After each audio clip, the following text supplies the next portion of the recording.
Bonjour, alors aujourd'hui on va regarder au niveau de la multiplication et la division des nombres entiers. On sous-entend ici les entiers avec des négatifs.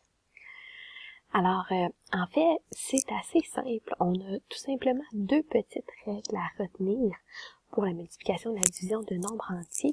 Et par la suite, on fait tout simplement les calculs. Donc, pas mal plus simple que l'addition et la soustraction, en fait. Les règles, on les a dans le petit encadré juste ici. Si je viens les identifier en marqueur, dans le fond, c'est de retenir que si j'ai 2 plus, ça va me donner une réponse positive. Et au même titre, si j'ai 2 moins, ça va me donner une réponse positive aussi. Donc, c'est de retenir que si j'ai deux nombres de même signe, la réponse est positive. Donc, réponse positive.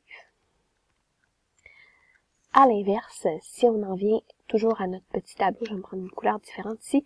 Si j'ai un positif avec un négatif, ça va me donner une réponse négative. Ou si j'ai un négatif avec un positif, ça revient au même une réponse négative. Alors, si on généralise, si j'ai deux nombres de signes différents,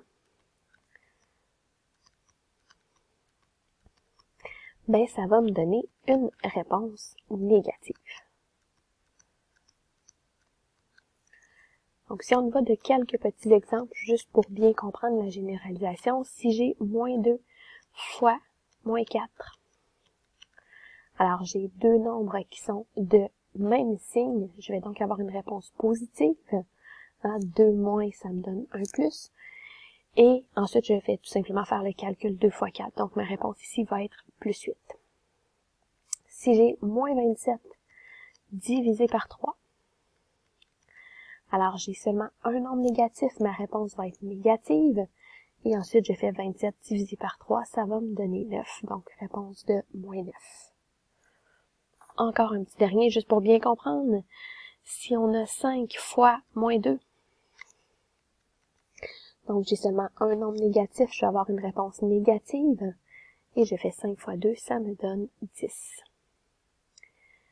Si on y va juste avec des exemples un peu plus complexes, si je viens ajouter plus que deux nombres, on peut quand même faire un certain regroupement, une certaine logique là-dedans qu'on peut voir. Donc, si je viens faire moins 6 fois moins 2 fois 4, par exemple, il y a plusieurs façons de le voir. On peut le gérer comme une chaîne d'opérations, donc aller étape par étape. Donc, aller faire mon moins 6 fois mon moins 2, ça me donne deux nombres négatifs, je vais avoir une réponse positive. Et ensuite, faire mon 12 fois 4, qui va me donner 48. Ou alors, on pourrait y aller d'un seul coup ici, puis de dire, j'ai deux nombres négatifs, ça va me donner une réponse positive, et positif fois positif, ça va me donner une réponse positive aussi. Et aller faire 6 fois 2 fois 4 d'un seul coup. Donc, c'est aussi une possibilité. Alors, voilà pour la multiplication et la division d'entiers.